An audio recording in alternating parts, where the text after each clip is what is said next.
ఇవాళ మీనాక్షి మహేష్ గౌడ్ అధ్యక్షతన పలు కీలక సమీక్షలు జరగనున్నాయి. సర్ బిఎల్ఏ సంఘటన సృజన అభియాన్ పై సమీక్షలతో పాటు మధ్యాహ్నం 2 గంటలకు పార్టీ ఆర్గనైజేషన్స్ తో సమావేశం జరగనుంది. అలాగే సర్ అంశంపై మంత్రులు, ఎమ్మెల్యేలు, ఎమ్మెల్సీలకు ఇవాళ బాధ్యతలు అప్పగించనున్నారు.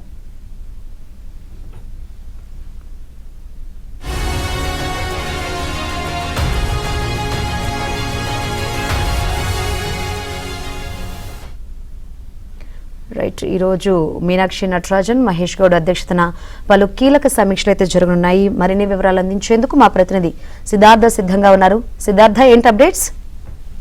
శంకరి, నేడు గాంధీ భవన్ లో పలు కీలకమైన సమావేశాలు ఉన్నాయి. ఉదయం 10 గంటలకు పార్టీలోని పలు అంశాలపై PCC chief Mahesh Kumar Goud, party incharge Meenakshi Natarajan సమీక్షలు చేయనున్నారు. ఈ సమీక్షల్లో ఎస్ఐఆర్ కి సంబంధించినటువంటి అంశంతో పాటు బిఎల్ఏ ట్రైనింగ్, సంఘటన సూచన అభియాన్ అంటే పార్టీకి సంబంధించినటువంటి బలోపేతం, వీటికి సంబంధించినటువంటి చర్చ జరగనుంది. ఇక మధ్యాహ్నం 2 గంటలకు party frontal organisations NSUI, youth Congress, Sevadal, Mahila Congress ఈ 4 విభాగాలకు సంబంధించినటువంటి అధ్యక్షులతోని సీఎం మహేష్ కుమార్ గౌడ్ చర్చించనున్నారు. ఎస్ఐఆర్ అంశాన్ని ప్రజల్లోకి తీసుకువెళ్లడం, ప్రభుత్వ కార్యక్రమాల్ని ప్రజల్లోకి తీసుకువెళ్లడం, ఈ అంశాలపైన ఈ ఫ్రంటల్ ఆర్గనైజేషన్స్ కి, పార్టీకి సంబంధించినటువంటి కీలక నాయకులకు, మంత్రులకు, ఎమ్మెల్యేలకు, ఎమ్మెల్సీలకు బాధ్యతలు ఇవ్వనున్నారు. నిన్న జరిగినటువంటి పిఎస్సి సమావేశంలో సీఎం రేవంత్ రెడ్డి మంత్రులకు, ఎమ్మెల్యేలకు పలు కీలకమైన సూచనలు ఇచ్చారు.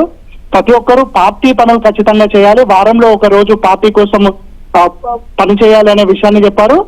తనకి కూడా ఒక నియోజకవర్గాన్ని కేటాయించాలి, ఆ నియోజకవర్గంలో ఎస్ఐఆర్ కి సంబంధించినటువంటి అంశాన్ని ప్రజల్లోకి తీసుకువెళ్లడం, ఎస్ఐఆర్ ప్రక్రియ పైన పనిచేయడం, వీటికి సంబంధించినటువంటి పనులను తాను కూడా చేస్తానని సీఎం రేవంత్ రెడ్డి చెప్పినటువంటి నేపథ్యంలో పార్టీకి సంబంధించి కార్యక్రమాలను ఏ విధంగా చేయాలనే అంశానికి సంబంధించి ఈ రోజు ఒక క్లారిటీకి రానున్నారు.